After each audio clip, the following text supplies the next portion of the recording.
Calm down. If my family killed everyone who poked their nose into our business, we would have gone under centuries ago. We are hardly the only people keeping an eye on him. If he were to disappear or die, it would draw too much attention to our operation. Quote, Destro, Energon Universe, Skybound, Image, Duke, Volume 1, Issue 1, following the events of Transformers, Volume 4, Issue 2. This is the recap before this issue. The Decepticons begin to drain the planet of its energy. Soundwave intercepts a transmission from the U.S. military asking a nearby pilot under the call sign Frosting to intercept their attack. Amused at the idea of the squishes trying to fight them, Starscream goes to intercept the fighter. He dogfights with them for a bit before transforming and smacking the jet down. The pilot and his ride-along eject, but Starscream catches up to Frosting and squashes him in front of his hand. The other soldier activates a button on the parachute, converting it into a wing jetpack. As Starscream advances, he pulls out his gun and fires at the Decepticon, getting a lucky shot at his eye before retreating. Starscream opts to give up on annoyance, and Duke flies away to fight another day. The story begins with General Hawk addressing Duke,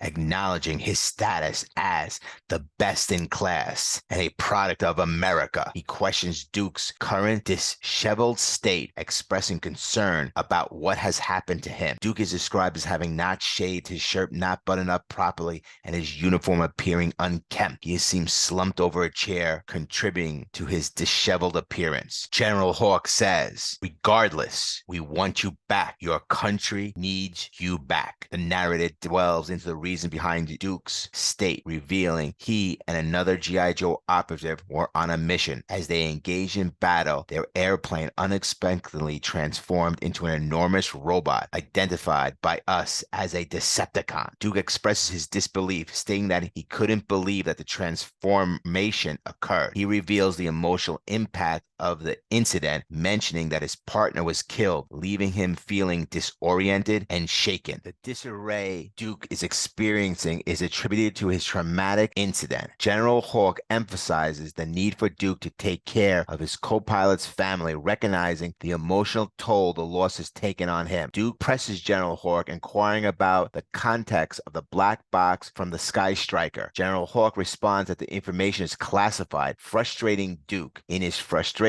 Duke throws some files across at General Hawk. Hawk advises Duke to take some time for himself and return when ready, emphasizing the continued need for him. Duke, however, dismisses the suggestion, declaring, "To hell with it, I'm done," and abruptly leaves. Fast forwarding 6 months, Duke undergoes a noticeable transformation, sporting long blonde hair and a complete beard. He is seen navigating his way to a specific meeting area, entering a place filled with individuals discussing various conspiracies. These discussions include accounts of witnessing trucks transforming into robots, i.e. Optimus Prime, and claims that some entities are controlled by little green men. Duke finds himself in disbelief, shaking his head and questioning the purpose of his presence in the midst of these bizarre discussions. Eventually gaining attention, a woman approaches him and expresses relief that he made it to the meeting. Duke identifies her as Dr. Adele Burkhardt, the same doctor from the first issue of G.I. Joe. She leads him to a private room, apologizing for the unconventional circumstances and explaining that is where she conducts her work, and amidst these individuals she refers to as crazies.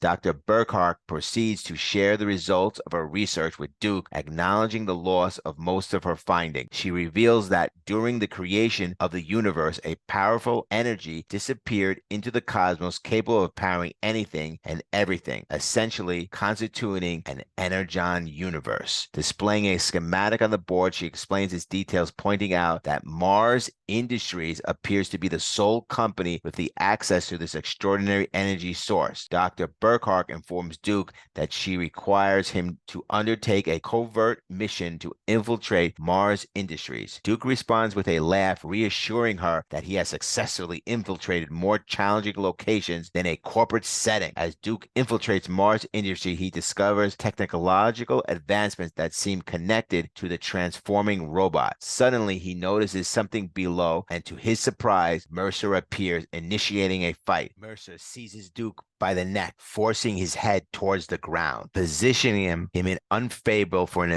immediate strike to the back of his head. However, Duke swiftly twists around, breaking free from Mercer's grasp and simultaneously delivers a headbutt. Despite Duke's counter move, Mercer remains undeterred, holding the advantage with superior weight and height. Mercer launches a powerful straight jab, but Duke skillfully evades it, moving away. Duke successfully blocks the subsequent shots from Mercer, demonstrating agility. However, Duke's attempt at a roundhouse misses its mark. In response, Mercer attempts another significant roundhouse, but this time he fails to connect as Duke skillfully avoids the attack. Seizing the opportunity, Duke manages to trip up his larger opponent, shifting the momentum of the fight. With Mercer now on the ground, Duke commands, "Stay down, soldier." As approximately 20 Mars soldiers converge on Duke, he valiantly attempts to fight back, landing a few punches. However, the overwhelming number of opponents makes his efforts seem futile. While the soldiers restrain Duke, Mercer seizes the opportunity to deliver a powerful punch directly into Duke's stomach, landing a significant and impactful blow. Pinned down by 20 soldiers, Duke becomes the target of their collective assault as they unleash a barrage of punches, kicks, and hits. In his battered and bloody state, Duke defiantly declares, "You built it. I knew it." His words suggest that he has uncovered some knowledge or realization related to something that was constructed or created, indicating a connection to the ongoing events. The Mars soldiers forcibly throw Duke down, dismissing him as a nut job and labeling him as crazy due to his seemingly unconventional beliefs or actions. Mercer communicates with someone on the other end, suggesting immediate execution, but a voice identified as Destro intervened, stating that letting Duke go is the wiser choice, as there are others to ensure he doesn't reveal information. "Calm down. If my family killed everyone who poked their nose into our business, we would have gone under centuries ago. We are hardly the only people keeping an eye on him. If he were to disappear or die, it would draw too much attention to our operation." Upon realizing the urgency, Duke decides to return to Dr. Burkhardt. Finding her severely injured and on the brink of death, she implores him to disseminate the critical information immediately, acknowledging that it's too late for her. Dr. Burkhardt succumbs to her injuries. Subsequently, assault officers storm in, opening fire on Duke. In a daring escape, he leaps out the window, prompting one of the officers to comment that surviving such a fall is impossible. Against the odds, Duke survives, though badly wounded, bleeding profusely. He navigates through an alley, endeavoring to collect his thoughts and strategize his next move. In the following scene, General Hawk is seen walking towards an Apache helicopter in the dark, engaged in a phone conversation. General Hawk says, "Of course, I understand. This is my mess. I hold full responsibility. I'll clean it up. One of our own has become a problem. Duke has gone rogue, Krieger. Civilian lives have been taken, and he's on the run. Duke is one of the best, Colonel Hawk. Finding him will be impossible. Not if we bring in the best to hunt him down. If we want to track an American hero, we get American heroes. Stalker and rock and roll will track down Duke, man on the run." Next issue, Skybound comic, Duke, Volume 1, Issue 2, in the Energon Universe.